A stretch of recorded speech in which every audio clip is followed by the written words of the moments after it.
I'm Ron Johnson, and I'm talking to David, and he's my newest best little friend right now. And I hope he laughs out loud so you can hear his precious voice. But anyway, I'm sitting here in Will's studio, and he wants me to tell some stories. And um, since David's 9, I think he'll enjoy this one. And I like to speak stories that people I believe the Lord's impressed me to tell. So this one involves a hitchhiker that I picked up, basically a hitchhiker, I guess you'd call him, in California, and he needed to ride. He needed to ride 127 miles from the south side of Los Angeles to the north side of Los Angeles, from Menifee, where we were, to um, Santa Monica. That's where he wanted to go to get with his parents so he could spend. He works for a company where he was in sales, and they put him up in motels and stuff. And he got a 10-day pass for Memorial Day weekend, and so he wanted to go see his parents, and he was thumbing to get there. And so I picked him up, and that itself is a little bit of a story. But anyway, we got on the road. We took off, and he has a smartphone, so he had smartphone to address, and he was telling me which way to go. And he told me that he would pay for my gas if I would drive him that 122 miles, because it's all through Los Angeles, and it's quite a feat to go through there. And I told him that I didn't need gas, that my Jesus always pays for my gas, so don't worry about it. Let's just enjoy the ride. So we're riding down the road, and we had been on the road probably 15, 20 minutes, I guess, when Dustin was the hitchhiker's name. And Dustin realized that the gas gauge in my car said empty, totally empty. And so I was flashing on the radio, low fuel, which it does that constantly because the gas gauge doesn't work. Well, anyway, he didn't realize that, so he got upset, and he was like, "Ron, I told you I'd buy you gas. Just pull over someplace and I'll get you gas." And I told him that my gas gauge doesn't work, and that I don't think we need gas yet. And he goes, "Well, if your gas gauge doesn't work, how do you know how much gas you've got?" And I usually try to remember when I bought gas last, and then use keep a kind of a mental assessment of how far I've driven in order to know how much gas I've got left. But because the last time I bought gas, I couldn't even tell you. And so I said, "But I know I've got plenty of gas." And he said, and I said, "If I do need to know, if like now, if I can't remember," I said, "Jesus can tell me how much gas I've got." And he's like, started laughing. And he's like, "Jesus will tell you how much gas you've got." And I'm like, "Sure." And he goes, "How does he do it?" I said, "He makes my gauge work." And so he's like, "Jesus will make your gas gauge in your car that's broken work." I said, "Just long enough for me to know how much gas I got."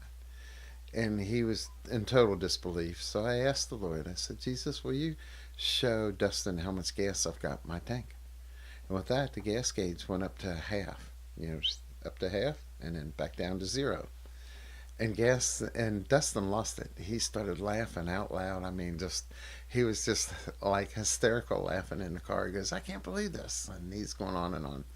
Well, then he thought that there was some way that I made it work, and so he told me, "Put both hands on the wheel."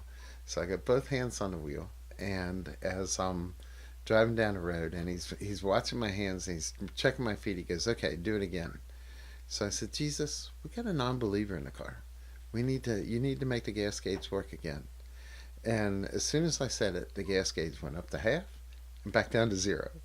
And he lost it bigger time this time. I mean, it was amazing how the rest of the trip, as we talked about the Lord the whole time, it just resonated more because of that gas gauge working.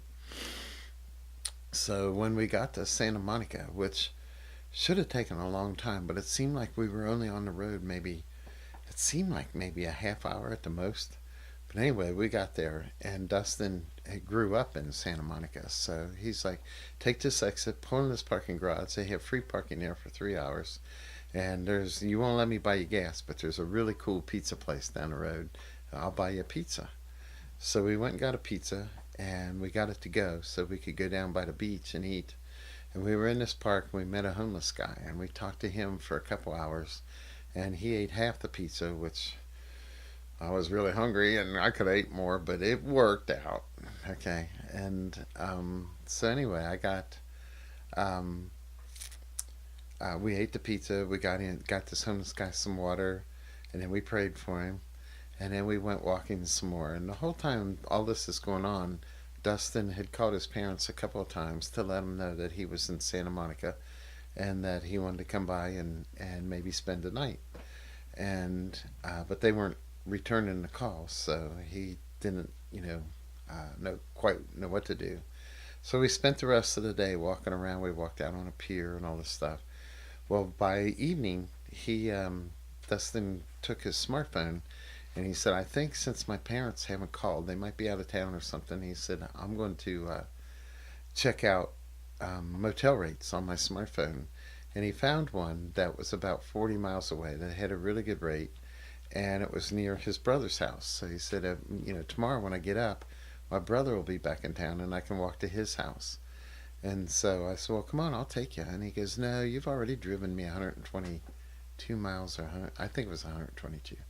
Anyway, he said, you've driven me that far already. He says, I'm not going to inconvenience. I said, it's not an inconvenience. And it was another 40 miles, but it wasn't a big deal. So we got in the car and we started to drive the 40 miles when Dustin said, we came around this bend and there was a big gas station up ahead. And he goes, pull in there. I want to fill your tank up. And I said, Dustin, I don't think I need gas yet. And so he goes, okay, ask the Lord how much gas you got now.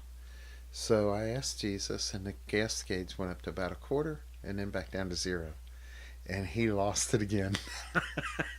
You would have, I mean, I wish I could express him the way he got so excited and so beside himself, and it was fun.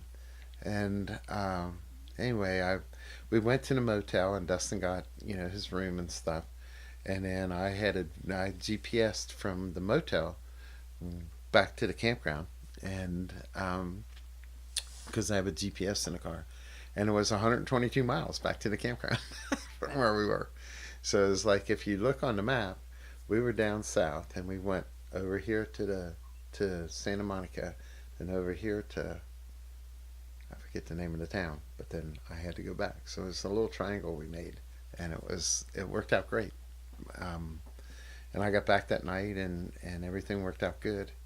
But I didn't think to tell him at the time, but I was thinking afterwards. I thought, wouldn't it have been cool when he was asking me about why does the Lord do that? And I tell him how the Lord would, I asked Jesus, where's my car keys? And he tells me they're in the trunk lid where you left them.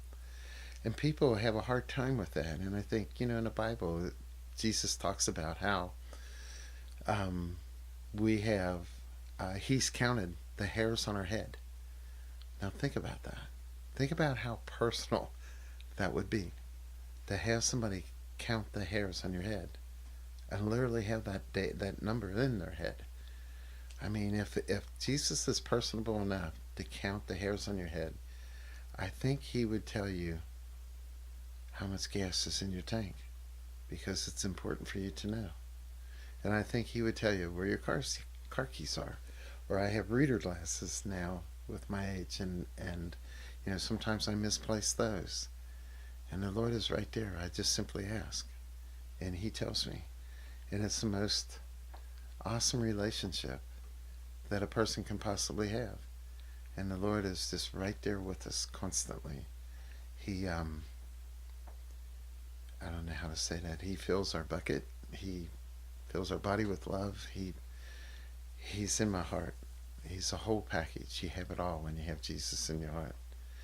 So I guess my point is that, when you talk to the Lord and you focus on him like he asks you to do, you have to come into the realization that he is right there and he is listening. Because when I asked him how much gas do I have, immediately the gas gauge worked.